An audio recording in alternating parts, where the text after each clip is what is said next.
Et oui, ils l'ont fait. Les astronautes de la mission Artemis 2 ont survolé la Lune par sa face cachée.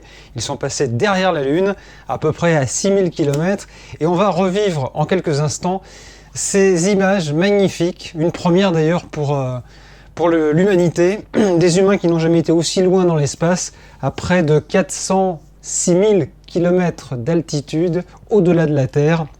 C'est donc une grande première, bravo pour cette première partie de la mission, puisque maintenant ils vont retourner vers la Terre. Alors on va un petit peu parler de cet épisode retour, mais ce que je vous propose c'est de revenir aussi sur ces images de la NASA, qui pour le coup ne nous a pas déçus, ou moins déçus en tout cas qu'au départ. On avait eu des images quand même d'une piètre qualité. Allez, on va regarder tout de suite ces images.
Donc nous y voilà avec ce survol de la Lune par la mission Artemis.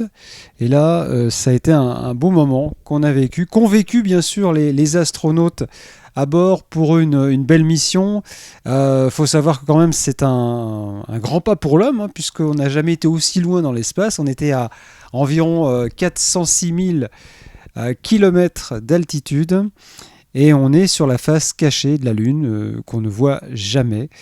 Alors la mission d'Artemis 2 était avant tout de survoler effectivement cette face cachée, de repérer des lieux d'atterrissage possibles, puisqu'il y a quand même un objectif derrière tout cela, c'est d'arriver à créer une base lunaire permanente sur la face cachée, et plus précisément au pôle sud, là où on a décelé de la glace, qui est donc forcément de l'eau, et qui permettrait bien beaucoup de choses pour la survie et pour une base lunaire, que ce soit de l'oxygène, que ce soit de l'eau tout simplement pour les astronautes sur place, mais aussi pour fabriquer des carburants. Voilà, toutes sortes d'énergie. En tout cas, l'eau est indispensable pour la construction de cette future base lunaire donc sur la Lune. Donc là, les astronautes, pour expliquer un petit peu ce que l'on voit, sont derrière la Lune. En fait, la Lune passe devant. Elle passe devant eux, voilà, elle tourne autour de la Terre et elle passe devant eux. Et eux, en fait, ils la contournent derrière elle. Ils sont en train de repartir vers la Terre. Faut savoir une chose, parce qu'on peut se poser cette question, est-ce qu'ils ont des moteurs qui vont les propulser à nouveau vers la Terre ? Est-ce qu'ils vont faire une injection transterrienne ? Eh bien non, pas du tout, parce qu'en fait dans le parcours qu'ils ont fait depuis le départ, là quand il y a eu la mise à feu dans l'espace pour qu'ils se dirigent vers la Lune, eh bien ils ont été propulsés. Alors on pourrait appeler ça vulgairement comme un boulet, c'est-à-dire qu'on lance comme ça, comme il n'y a pas de frein dans l'espace, il n'y a pas d'air, ils suivent une orbite qui les attire, en l'occurrence celle de la Lune. Ils ont été attirés par la Lune pendant un certain temps. Il y a un moment, s'ils avaient été, je sais pas moi, s'ils avaient coupé complètement les gaz, eh bien, ils se seraient écrasés sur la surface lunaire. Et donc, ensuite, eh bien, ils commencent à revenir vers la Terre maintenant, jusqu'à dans la nuit de vendredi à samedi. Ce que je voulais dire, c'est qu'en fait, ils vont simplement suivre une trajectoire d'orbite et de gravitation de la Terre qui va les ramener justement vers elle. Donc en fait, il n'y a pas besoin de moteur, hein, c'est pas du tout automatique, c'est même naturel, ce retour de la capsule qui suit une gravité telle que cette capsule est attirée vers la Terre et qu'elle repart donc dans sa direction. Voilà, c'est un petit peu une explication très succincte, hein, forcément, parce qu'on ne va pas rentrer dans des détails techniques et physiques, mais en gros c'est ça, hein, c'est-à-dire que la capsule Orion revient d'elle-même, toute seule, vers la Terre. Alors elle va prendre de la vitesse pour atteindre les 40 000 km, les 40 000 km/h. Et c'est ça qui est la partie de la mission la plus délicate en quelque sorte, puisque pour vous donner un petit peu une idée, hein, c'est qu'une capsule Crew Dragon, qui quitte l'ISS et qui se dirige vers la Terre, elle est à 400 km d'altitude. Elle est à environ 1500 km/h lorsqu'elle frotte sur l'atmosphère. Là, la capsule Orion qui arrive pleine boule de la Lune à 40 000 km/h, vous imaginez le frottement que ça va faire. Hein. Pour vous donner un ordre d'idée, prenez le Starship, on a déjà vu des images du Starship. Quand il est à 26 000 km/h, quand il revient sur l'océan Indien, on voit ce magma, hein, qui se forme par la chaleur, hein, le frottement de l'atmosphère sur son bouclier thermique. Et bien là, on est à 40 000 km/h, donc on est presque au double, hein, en quelque sorte. Et donc l'inquiétude des ingénieurs de la NASA, c'était justement que le vaisseau Orion d'Artemis 1 avait souffert pour le retour sur Terre.